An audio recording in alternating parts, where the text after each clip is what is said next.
Hey guys, मैं हूं आपके साथ सचिन मेवाड़ और हम पढ़ने वाले हैं आज जहांगीर के बारे में, यानी कि सलीम के बारे में, यानी कि मोहम्मद जहांगीर बादशाह गाजी के बारे में, यानी कि शेखू बाबा के बारे में। तो आज का लेक्चर जो होगा हमारा जहांगीर के ऊपर होगा। इससे पहले का जो लेक्चर था वो अकबर के बारे में था। अकबर से संबंधित जितने भी पॉइंट थे हमने उनको कवर करने का प्रयास किया और आज इस वीडियो में हम जहांगीर के बारे में पढ़ेंगे। ठीक है, तो जहांगीर अपने आप में एक महान शासक की संतान होता है और उसके समय पर भी वही शासन व्यवस्था होती है जो अकबर के समय पर थी। तो देखिए, आज हम इस वीडियो में जहांगीर के बारे में समझेंगे। उम्मीद है ये जो लेक्चर है आप लोगों को पसंद आएगा, सुनने में मज़ा आएगा और सीखने को भी मिलेगा। तो चलिए स्टार्ट करते हैं। देखिए जहांगीर, ठीक है,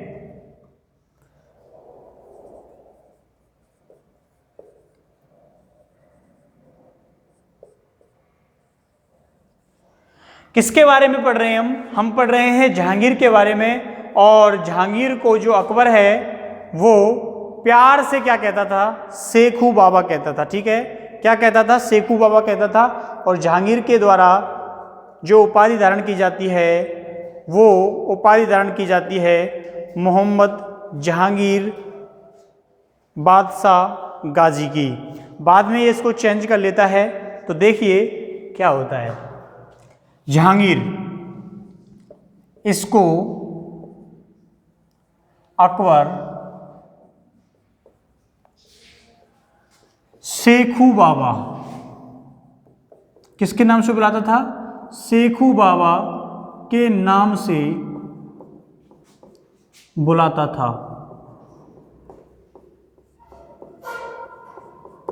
ठीक है, समझ आई आप लोगों को बात? किस नाम से बुलाता था?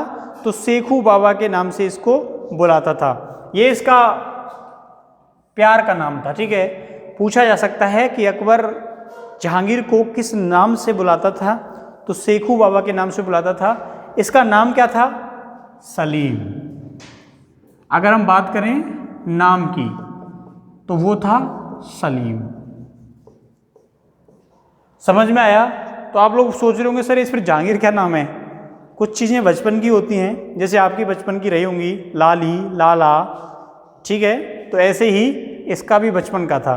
ठीक है, रख लेते ना गाँव में अपने लोकल गोलू, मोलू, ढोलू, ठीक है, कालू, ऐसे नॉर्मली नाम हम लोग रख लेते हैं। तो ऐसे ही इसका होता है। आप लोगों का मार्कशीट में अलग नाम होता है, जो आप लोग पढ़ते हो उसमें अलग होता है, पूरा फुल फॉर्म के साथ होता है। लेकिन दोस्त मित्र घर वाले किस नाम से बुलाते हैं? अलग अलग नामों से बुलाते हैं। तो सेम यही था। तो जहांगीर, अब देखो अकबर इसको क्या बोलता था? शेखू बाबा बोलता था। इसका मतलब कोई व्यक्ति विशेष उसको अलग नाम से संबोधित करता है। जैसे आप लोगों के दोस्त होंगे, ठीक है, आप लोगों के दोस्त होंगे, वो आप लोगों के कोई स्पेशल नाम रख देते हैं। ढोंडू रख देता है कोई, किसी का कलुआ रख देता है। ठीक है, किसी को बहुत सारे नाम होते हैं। ठीक है, तो इसलिए इसका स्पेशल नाम दे रखा था शेखू बाबा और वैसे नाम क्या था? सलीम था। अब आप लोगों के सबके नाम होंगे, ऐसा कोई इंसान है जिसका बचपन का नाम नहीं होगा। ठीक है, तो जहांगीर के नाम क्या था? सलीम था।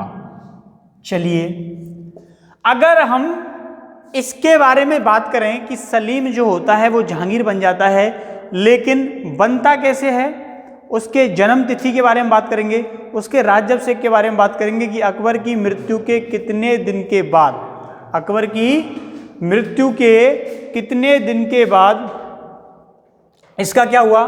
जन्म हुआ। कब की बात कर रहे हैं हम? 30 अगस्त की। कब की बात कर रहे हैं? 30 अगस्त की। ठीक है, 30 अगस्त 1559 को, 30 अगस्त 1559 को इनका जन्म हुआ था। डेट ऑफ बर्थ याद रखनी है, को जन्म हुआ। ठीक है, तो डेट ऑफ बर्थ याद रखनी है आप लोगों को 30 अगस्त 1559 को। इसके अलावा ये तो आपको याद रखना है, एक और पॉइंट आपको रखना है, वो है राज्य अभिषेक। क्या है? राज्य अभिषेक। दो तिथियां महत्वपूर्ण हैं, एक तो जन्म कब हुआ, एक मरा कब, और एक राज्य अभिषेक जो है वो कब हुआ था। ठीक है, तो देखो 3 नवंबर के दिन कब हुआ? 1605 अकबर में लगी आंच। ठीक है, चलिए अब देखिए आगे, इनके 8वें दिन इनका राज्याभिषेक हुआ था। कब? इनके 8वें दिन, मृत्यु के 8वें दिन क्या हुआ था? इनका राज्याभिषेक हुआ था। ठीक है, तो 2 तिथियां मैंने आपको बता दी। 1559 में इनका जन्म हुआ और 1605 में इनकी क्या हो जाती है? मृत्यु हो जाती है। राज्याभिषेक 3 नवंबर को होता है और जन्म 30 अगस्त को होता है। ठीक है, समझ में आई आप लोगों की ये बात? चलिए ये भी इसमें डाल लेना कि राज्याभिषेक मृत्यु के 8वें दिन। इससे क्या फायदा होगा? इससे ये फायदा होगा आप लोगों को ये तो पता चल जाएगा कि मृत्यु के 8वें दिन इसका राज्याभिषेक हुआ था। अगर तुमको अकबर की मृत्यु याद नहीं रहती तो इसका अगर राज्याभिषेक याद रह जाता है, वो राज्याभिषेक याद रह जाता है तो आप लोग निकाल लोगे आराम से। ठीक है, तो इसलिए दोनों में से कोई भी याद रहेगा तो आप लोग दोनों को निकाल लोगे। तो राज्याभिषेक हो गया, मृत्यु हो गई अकबर की, उसके बाद इसका जन्म हो गया, उसका नाम हो गया और उसके जो प्यार से संबोधित करते थे वो हो गया। अब देखो उपाधि, उपाधि जो है वो थी मोहम्मद जहांगीर बादशाह गाजी। ठीक है, मोहम्मद जहांगीर बादशाह गाजी। ठीक है, ये सही कर लेना, जहांगीर बादशाह गाजी। तो जहांगीर इसका नाम होता है। बादशाह, सुल्तान जो राज शासक होता था वो धारण करता था, बादशाह वो धारण करता था जो अल्लाह के अलावा धरती पर अपने से बड़ा किसी को नहीं मानता था। और गाजी बोलते हैं एक प्रकार से इस्लाम में धर्म रक्षक के रूप में जो होता है। ठीक है, जो काफिरों के विरुद्ध युद्ध करता है तो वो गाजी की उपाधि धारण करता है। तो ये इनके अर्थ हो गए। ठीक है, धीरे धीरे तुमको थोड़ी थोड़ी फारसी भी सीख जाओगे आप लोग। अब देखिए आगे, उपाधि धारण कर लेता है, लेकिन जैसे जैसे ये समझदार होता है, देखिए आप लोगों ने एक चीज देखी होगी कि जब कोई भी व्यक्ति होता है वो शासन में नहीं जाता तो बड़ी बड़ी बातें करता है। ठीक है, वो ऐसे करता है हम ये कर देंगे वो कर देंगे, लेकिन जब वो इंसान एक गद्दी पर बैठ जाता है तो उसकी सोच बदल जाती है। चाहे वो कोई भी हो, कोई भले ही कितना ही कट्टर आदमी क्यों ना हो, अगर उसको जिम्मेदारी दे दी जाएगी ना तो उसकी सोच अपने आप बदल जाएगी, वो उतना कट्टरपंथी नहीं रह पाता। तो जब जहांगीर जब तक शासक नहीं था तो इसकी जो सोच है वो इस्लाम से बहुत ज़्यादा प्रभावित थी। लेकिन जैसे ही ये सत्ता पर बैठ जाता है तो अपने पिता की तरह उदारवादी बन जाता है, सॉफ्ट बन जाता है धर्मों के प्रति। जब और ये क्या करता है, अपनी जो उपाधि होती है इसमें परिवर्तन ला देता है और ये मोहम्मद शब्द को हटा देता है और मोहम्मद शब्द की जगह निरुद्दीन लगा लेता है। क्या लगा लेता है? निरुद्दीन। निरुद्दीन का अर्थ क्या होता है? निरुद्दीन का अर्थ होता है प्रकाश। ठीक है, तो क्या होता है जब ये शासक बन जाता है तो ये अपने नाम से मोहम्मद शब्द हटा देता है और उसकी जगह कौन सा शब्द जोड़ते हैं? निरुद्दीन जोड़ते हैं। निरुद्दीन का अर्थ होता है प्रकाश। बताते हैं कि ये ऋषि मुनियों के संपर्क में आ गया था, ऋषियों के संपर्क में आ गया, संपर्क में आ गया। ठीक है, तो अपने आप का जो सामने का जो टाइटल था मोहम्मद नाम का, ये इसने हटा दिया और उसकी जगह कौन सा शब्द जोड़ दिया? निरुद्दीन जोड़ दिया, जिसका अर्थ होता है प्रकाश। और प्रकाश का क्यों जोड़ा? क्योंकि जैसे प्रकाश सभी के लिए समान होता है ना, वो नहीं देखता इस्लाम का कौन है, हिंदू कौन है, ईसाई कौन है, पारसी कौन है, वो नहीं देखता। तो ऐसे ही इसने अपने नाम क्या कि निरुद्दीन जोड़ दिया कि मैं किसी के लिए भी पक्षपाती नहीं हूं, मैं सबके लिए क्या हूं? समान हूं। ठीक है, क्योंकि अलाउद्दीन खिलजी ने यह कहा था कि 70 बरस की नमाज के बराबर, 70 बरस की नमाज के बराबर एक अच्छा न्यायप्रिय शासक ज़्यादा बेहतर है। ठीक है, अलाउद्दीन खिलजी ने कहा था मैं 70 साल तक लगातार हर दिन नमाज अदा करूं तो उससे ज़्यादा बेहतर है कि मैं एक अच्छा शासक बन जाऊं। तो यही जहांगीर ने किया था। इसने क्या किया, जो मोहम्मद शब्द था वो एक प्रकार से इस्लाम के प्रति समर्पित था, तो इसने वो हटा दिया और उसकी जगह निरुद्दीन शब्द जोड़ दिया, यानी कि बताया कि मैं प्रकाश के समान हूँ, मैं किसी का नहीं हूँ, ना मैं इस्लाम का हूँ ना मैं हिंदुओं का हूँ, प्रकाश हूँ जो सबके लिए समान होता है। समझ में आया? तो नाम का अर्थ समझ गए तो उसकी उपाधि भी समझ जाओगे कि उपाधि क्या होती है। ठीक है, जैसे एक डॉक्टर को डॉक्टर की उपाधि दी जाती है, डॉक्टर को लोग समझ जाते हैं कि डॉक्टर का काम क्या है। एक पुलिस वाले को पुलिस वाले की उपाधि दी जाती है तो लोग समझ जाते हैं इस पुलिस वाले का काम क्या है। तो ऐसे ये लोग भी अपनी उपाधि जो है वो धारण करते थे। समझ में आई आप लोगों को बात? ठीक है, अब देखिए इसने किस किस भाषाओं में शिक्षा ली थी? तुर्की भाषा में शिक्षा ली थी और एक फारसी भाषा में शिक्षा ली थी, क्योंकि इसने अपनी जो आत्मकथा है तुझो की जहांगीरी वो इसने फारसी भाषा में लिखी थी। तो इसने 2 भाषाएं सीखी, एक तुर्की और एक फारसी। क्योंकि अकबर स्वयं अनपढ़ रह गया था इसलिए वो नहीं चाहता था कि ये सुख सुविधा में डूब जाए। तो जब से ये 3-4 साल का हुआ था इसको फतेहपुर सीकरी भेज दिया था और उनके शिक्षकों से कह दिया था कि तुम लोगों को ये नहीं सोचना है कि ये एक मेरा बेटा है, ना ही इसको तुम्हें महसूस होने देना है कि ये एक सुल्तान का बेटा है, इसको हवा भी नहीं लगने देनी। जब तक ये समझदार हो और जब तक ये तुम पर हावी हो कि मैं बादशाह की संतान हूँ तब तक इसे तुम सिखा दो। और उन लोगों ने जब तक ये समझने लगता था 7-8 साल का, देखो 7-8 साल का ही होता है तो वो बच्चा सीख जाता है। ठीक है, एक 7-8 साल का बच्चा को इंग्लिश मीडियम में आप डाल दोगे तो वो इंग्लिश सीख जाएगा। ठीक है, तो 4 साल का 5 साल का इसको बैठाते हैं और 3-4 साल में तुर्की फारसी सीख जाता है। समझ में आई आप लोगों को बात? तो तुर्की और फारसी का क्या करता है, ये अध्ययन करता है और उनको सीख जाता है। तो ये स्क्रीनशॉट लेना चाहो ले सकते हैं, फिर इसको हम रफ करेंगे। मिटाएं? चलिए, अब इसको तुर्की भाषा सिखाई किसने? तो अब्दुल रहीम खान खाना के द्वारा इसको तुर्की भाषा सिखाई जाती है। आप लोग लिखना चाहें तो लिख सकते हो, वरना छोड़ भी सकते हो। देखिए मिटाते हैं, आज बोर्ड हमारा साथ दे रहा है मिटने में। ठीक है, और दिन ये बहुत जिद्दी बन जाता है। अब देखिए मैं जहांगीर की पत्नियों के बारे में बात करूं। बचपन देख लिया, पिताजी देख लिए, तो अब हम इनकी पत्नियों के बारे में बात करते हैं कि इनकी कितनी पत्नियां होती हैं। ठीक है,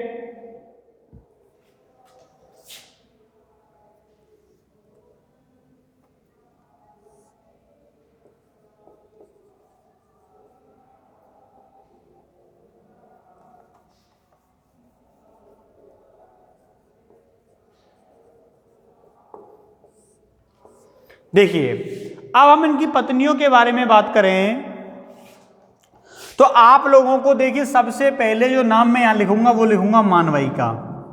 क्या लिखूंगा? मानवाई का नाम लिखूंगा। मानवाई जो होती है इनकी पहली पत्नी होती है और मानवाई के बारे में आप लोगों ने सुन रखा होगा काफी ज्यादा में, क्योंकि ये हमारे कहाँ की थी? जयपुर की थी, और जयपुर में राजा भगवान दास की पुत्री थी और राजा मानसिंह की बहन थी। ठीक है, तो शॉर्ट में लिख लेना मान सिंह की बहन, मान सिंह की बहन थी ये, और राजा भगवान दास की पुत्री थी, कछवा थी। तो ये सारी चीजें भी तुम लोग लिख लेना। तो मानवाई के समझ में आया। अब आप लोगों को याद रखना है 1585 में इसका विवाह हुआ था। ठीक है, और इसका जो पुत्र था उसका नाम क्या था? खुसरो था। क्या था उसका नाम? खुसरो। ठीक है, 2 लोग होते हैं, एक खुसरो होता है, एक खुर्रम होता है, और जो खुर्रम होता है उसका असली नाम था शाहजहां, जो ताजमहल वाला है। ठीक है, तो दोनों में कंफ्यूजन नहीं होना है, खुर्रम को शाहजहां बोलते हैं। तो इसका पुत्र कौन होता है? खुसरो होता है, और खुसरो को ही अकबर जो है वो राजा बनाना चाहता था, लेकिन धर्मगुरुओं ने इसका विरोध किया। ये कहा कि जब तक राजा जिंदा है तब तक पुत्र को शासक नहीं घोषित करते। लेकिन औरंगजेब ने इस परंपरा को तोड़ दिया था, अपने बाप को जेल में डाल के खुद राजा बन गया। ठीक है, तो खुसरो कोष्टक में लिख लेना, अकबर इसको राजा बनाना चाहता था। अकबर इसको राजा बनाना चाहता था, लेकिन ये परंपरा थी कि जब तक शासक जिंदा है तब तक शासक दूसरा नियुक्त नहीं किया जा सकता। ठीक है, पुत्र को शासक नहीं बनाया जा सकता। तो आप लोगों ने लिख लिया मानवाई के बारे में। चलिए आगे देखते हैं देखिए मानवाई के बारे में एक बात और याद रखना है, ये क्या होती है, इन लोगों से परेशान हो जाती है, इसको वहाँ का माहौल बिल्कुल पसंद नहीं आता और बाद में क्या करती है, आगरा के जो महल होता है उससे कूद के आत्महत्या कर लेती है, अफीम खा लेती है, ठीक है, अफीम खा के कूदती है। तो 2 क्वेश्चन पूछे जा सकते हैं कि किस रानी ने अफीम खा के आत्महत्या की, ये भी पूछा जा सकता है, और महल से कूद के आत्महत्या की, ये भी पूछा जा सकता है, क्योंकि इसने दोनों काम किए थे, पहले अफीम खाई फिर कूद गई, ठीक है। इसने सोचा था कि अगर मैं नीचे गिरूंगी तो नीचे मिट्टी थी, महल ज़्यादा ऊंचे उस समय थी नहीं, 2 मंजिला थे, बच सकता था आदमी नीचे की तरफ, तो इसने सोचा वहाँ से बच भी गई तो अफीम मुझे मार देगा। चलो लिख लो, अफीम खाकर आगरा के दुर्ग से कूद गई, ठीक है।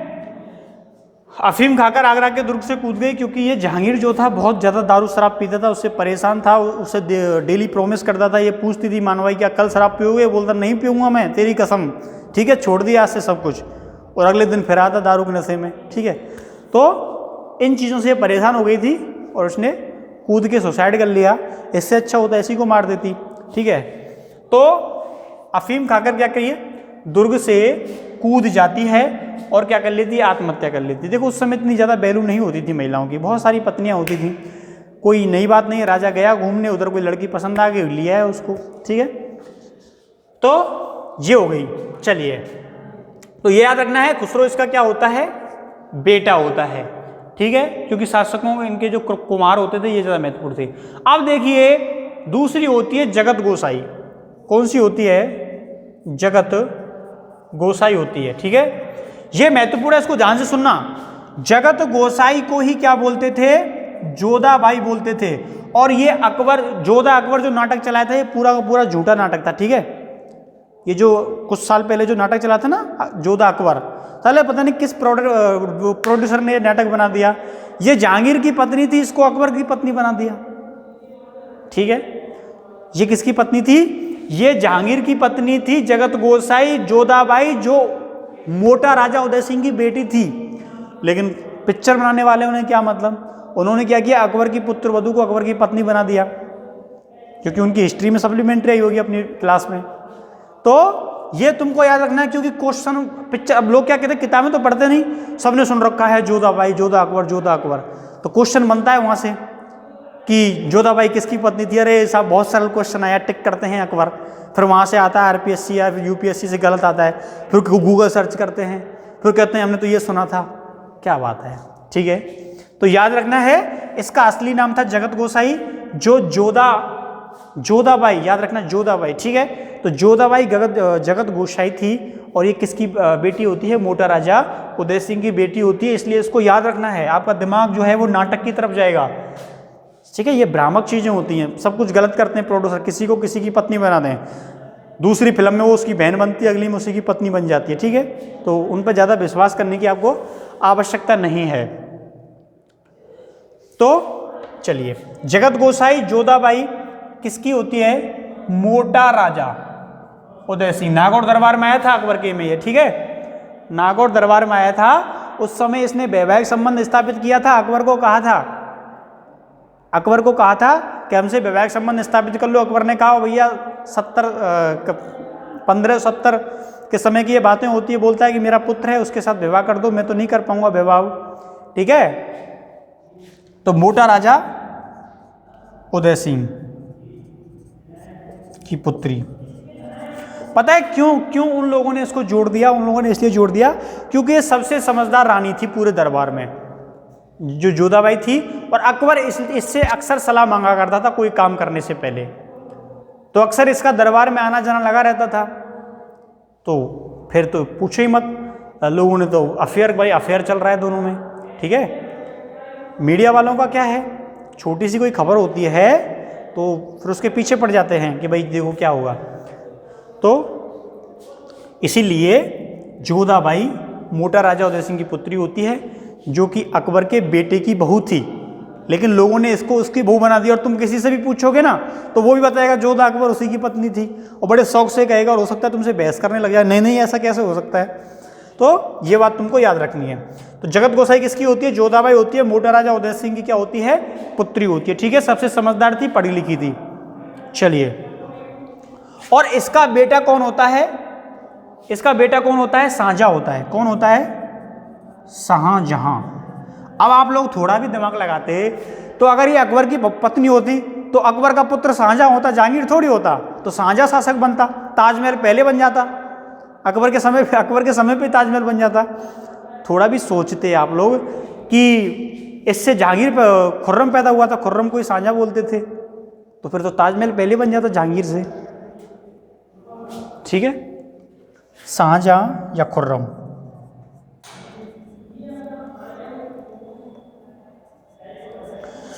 तो इस पर तुम क्वेश्चन को इसको ज्यादा ध्यान रखना। इससे एक पुत्र पैदा होता है जिसका नाम क्या होता है? शाहजहां होता है, खुर्रम होता है। ठीक है, बात समझ में आ गई। चलो हम इसको रफ करते हैं, आप लोग स्क्रीनशॉट ले सकते हो, लिख सकते हो।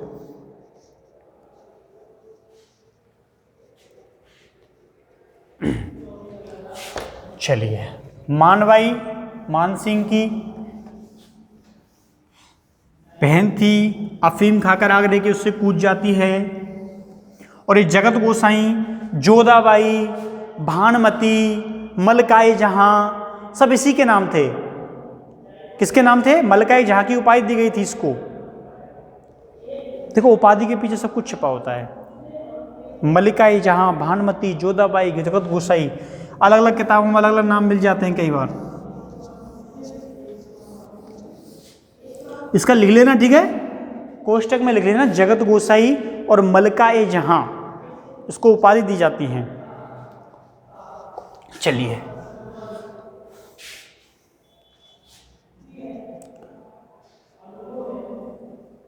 अब देखिए, एक और होती है साहिबे जमाल। इसका भी आपको याद रखना है। साहिबे जमाल जो होती है, इससे एक पुत्र होता है परवेज। ठीक है, कौन होता है? परवेज पुत्र होता है। कौन होता है? परवेज। तो इसका नाम याद रखना है कि साहिबे जमाल से कौन सा पुत्र पैदा हुआ? तो परवेज पैदा हुआ था। इसके बारे में आप लोगों को ज्यादा सुनने को नहीं मिलेगा, लेकिन याद रखना है कि एक बार ऐसा हुआ था, एक बार जहांगीर बीमार पड़ गया था, तो इसने अपने पिता के जीवित रहते ही उसकी चारों तरफ तीन बार परिक्रमा लगाई थी। ठीक है, और ये कहा था कि अल्लाह से ये दुआ मांगी थी कि मेरे पिता को सही कर दो, मुझे बीमार कर दो। ऐसा ही किया था बाबर ने।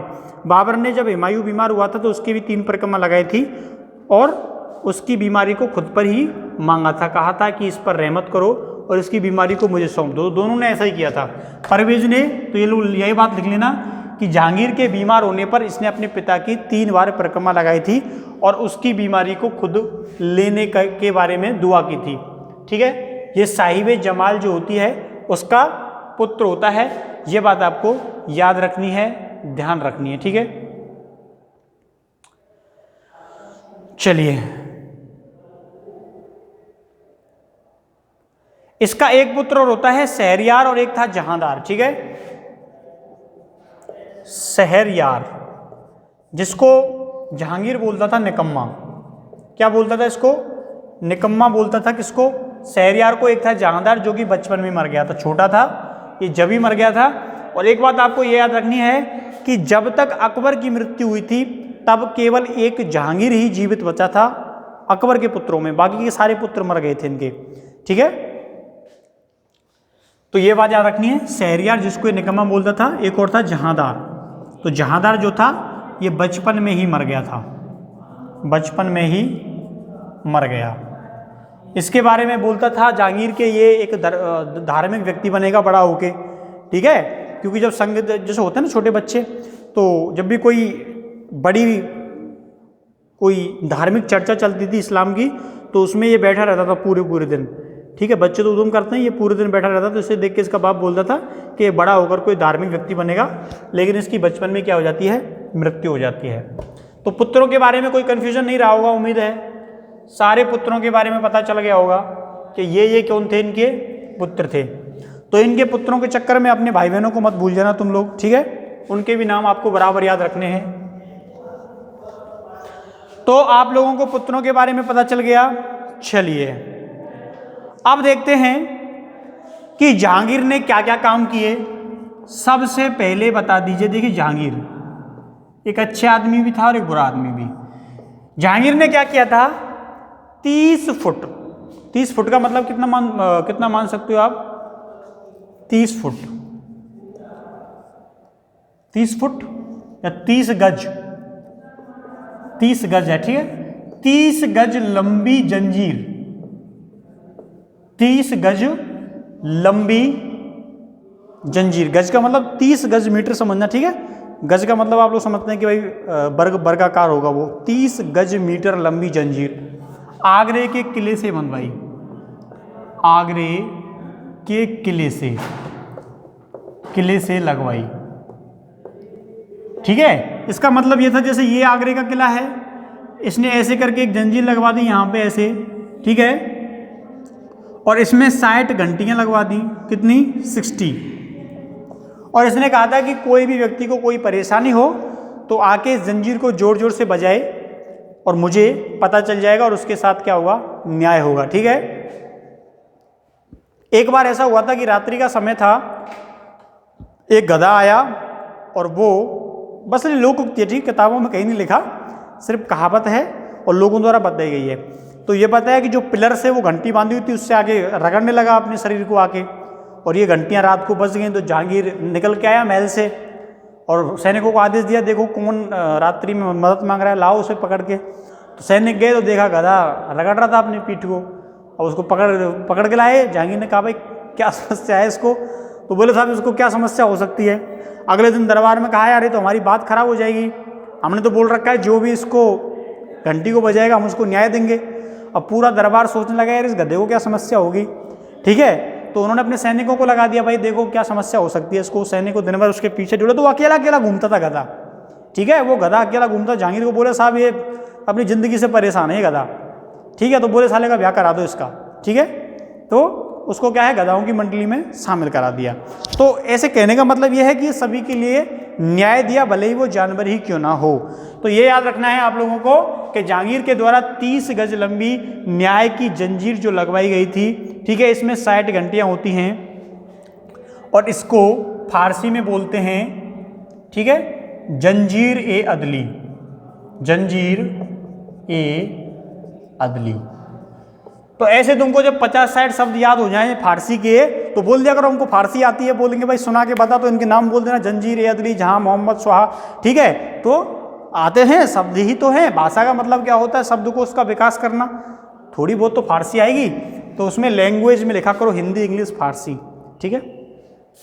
चलिए समझ में आया कि किले से 60 गज मीटर लंबी क्या लगवाई गई, जंजीर लगवाई गई, जिसमें 60 घंटियां थी। आगे देखिए, इसके द्वारा अपने शासनकाल में 12 अध्यादेश जारी किए गए। कितने, 12 अध्यादेश, 12 अध्यादेश जारी किए गए। कितने अध्यादेश जारी किए जाते हैं, तो 12 अध्यादेश जारी किए जाते हैं। 12 अध्यादेशों में देखिए सबसे काम के अध्यादेश में तुमको बता रहा हूं, मौखिक रूप से बता रहा हूं, बोर्ड पे नहीं लिख रहा मैं, ठीक है, आप लोग सुनना, बहुत सरल है। इसने कहा था पहला बता रहा हूं, ठीक है, पहला, रविवार और बृहस्पतिवार को पशुओं को नहीं मारा जाएगा। इसने आदेश निकाल दिया कि रविवार को और बृहस्पतिवार को, रविवार को अकबर का जन्म हुआ था, बृहस्पतिवार को इसका जन्म हुआ था, तो बोल दिया मेरे जन्म के दिन और मेरे पिताश्री के जन्म के दिन कोई भी किसी भी पशु को नहीं मारेगा। एक हो गया, एक अध्यादेश। दूसरा अध्यादेश इसने ये निकाला कि कोई भी नशा नहीं करेगा, कोई भी अफीम गांजा नहीं फूकेगा, खुद फूकता था। दूसरा अध्यादेश ये हो गया। तीसरा अध्यादेश ये था कि शहरों में अस्पताल बनवाए जाएं और उनमें डॉक्टर को क्या बोलते हैं, डॉक्टर को क्या बोलते हैं, अरे डॉक्टर को क्या बोलते हैं, मैं भूल गया, उर्दू भाषा में क्या बोलते हैं डॉक्टर को, तबीब, अबे नहीं, ठीक है, उसको कुछ बोलते थे, मुझे नाम याद नहीं आ रहा, ठीक है, कुछ ऐसा शब्द इस्तेमाल करते थे, मुझे याद आएगा तो बताऊंगा, ठीक है। तुम वैद लिख लेना थोड़ी देर के लिए, नहीं सब, लेकिन एक फारसी शब्द में बोलते हैं कुछ। तो वहाँ पे क्या है, वैद नियुक्त किए जाएं। ठीक है, उसको जगह को खाली छोड़ देना, मैं फारसी का शब्द ही बताऊंगा आपको। और अगला ये बताया था कि सड़क के किनारे जहाँ पर लूटपाट होती है वहाँ पे मस्जिद बनवाई जाए। मैं चौथा अध्यादेश बता रहा हूँ आपको। ठीक है, मस्जिद बनवाई जाए, सड़कों के किनारे कुएं बनवाए जाएं और वहाँ पे लोगों को बसाया जाए। पांचवा अध्यादेश ये बनाया था कि मुझसे बिना पूछे जमींदार और अधिकारी आपस में वैवाहिक संबंध स्थापित ना करें। उसके पीछे कारण ये था कहीं आपस में गठबंधन कर लें। ठीक है, अगला अध्यादेश ये था कि कोई भी किसी को जबरन घर से बाहर ना निकाले। अगर उस पर कोई पैसा बकाया है तो भी उसको उसके घर से नहीं निकालना है। अगला अध्यादेश ये था कि संबंधित जो जमींदार हैं वो गरीब लोगों का क्या रखें, ध्यान रखें। अगला अध्यादेश ये निकाला गया था इसके द्वारा कि जिन जमीनों का कोई उत्तराधिकारी नहीं है, इनके पिता थे वो मर गए, पता नहीं कहीं जाके किसी ने मार दिए, उनका अगर कोई पुत्र नहीं है तो उस जमीन को बेचकर उसके जो पैसे हैं उससे मस्जिद बनवाई जाएं और धार्मिक कार्यों में उस पैसे का इस्तेमाल किया जाए। ठीक है, और हाँ, उसको हकीम बोलते थे। ठीक है, वहाँ पे लिख देना हकीम। अस्पतालों में हकीमों की नियुक्ति की जाए, तो वो शब्द हकीम है। ठीक है, वो वैद को हटा के हकीम लिख लेना। उसके अलावा एक अध्यादेश इसके द्वारा यह निकाला जाता है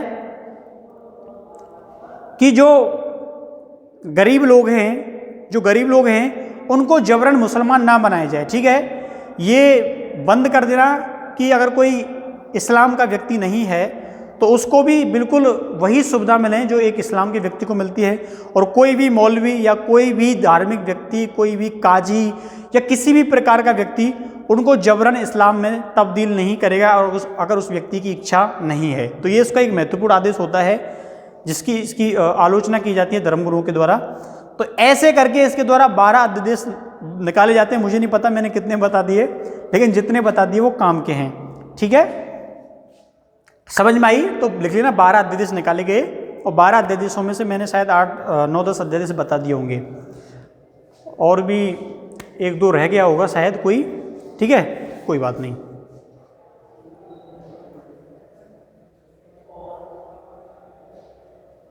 चलिए देखते हैं। तो 12 अध्यादेश इसके द्वारा क्या किए गए, जारी किए गए।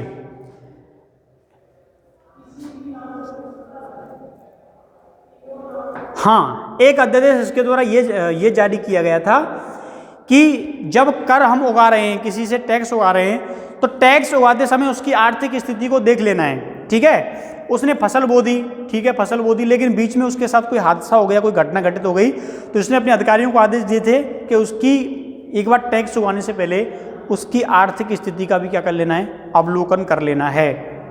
ठीक है, तो ये इसके अध्यादेश थे महत्वपूर्ण जो काम के हैं। ठीक है, तो मिटाते हैं। चलिए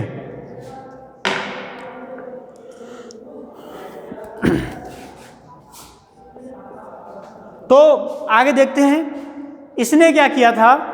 जो जुआ खेलना, एक अध्यादेश और एक लिखना, इसने जुआ खेलने पर प्रतिबंध लगा दिया केवल 3 दिन। इसने केवल 3 दिन जुआ खेलने का आदेश दिया था दीपावली पर, कि दीपावली पर आप लोग जुआ खेल सकते हो। ठीक है, ये भी जोड़ लेना उसमें कि दीपावली पर जुआ खेल सकते हो केवल 3 दिन। पूरे साल में 3 दिन फिक्स किए, वो दीपावली पर। दीपावली, गोवर्धन पूजा और भैया दूज, इन 3 दिन पर जुआ खेल सकते हो। अगर बीच में खेलते पाए गए तो उन पर आर्थिक दंड लगाया जाता था। इसके अलावा एक अध्यादेश और जारी किया गया था, ये भी ध्यान आ गया। उसने कैदियों को छोड़ने के आदेश दिए थे। कहा था कि जिन लोगों ने छोटे छोटे अपराध किए हैं, जैसे किसी पर चोरी का अपराध है, किसी पर किसी की मारपीट का अपराध है, या कोई छोटे छोटे अपराध है, तो उनको छोड़ दो। ठीक है, जिन पर बड़े अपराध हैं, हत्या का अपराध है या कोई देशद्रोह का अपराध है, उनको ही पकड़ के रखो। बाकी के छोटे मोटे अपराधी उनको शारीरिक दंड दीजिए, उनकी मारपीट कुटाई धुनाई कीजिए 4-5 दिन और फिर उनको छोड़ दो। तो ये इनके अध्यादेश हैं। अब पूरे 12 अध्यादेश हो गए होंगे। ठीक है, तो अब मिलते हैं हम कल आगे के विजय अभियानों के साथ। कल हम युद्ध कराएंगे। ठीक है, जो महत्वपूर्ण युद्ध होंगे उसके बाद जहांगीर जी को विदा करेंगे, जो कि बाद के शासक बैठे हुए हैं इंतजार में। तो मिलते हैं कल, यानी कि नेक्स्ट वीडियो में। तब तक के लिए धन्यवाद। स्वस्थ रहें, व्यस्त रहें, मस्त रहें, टकाटक रहें। Okay, bye bye.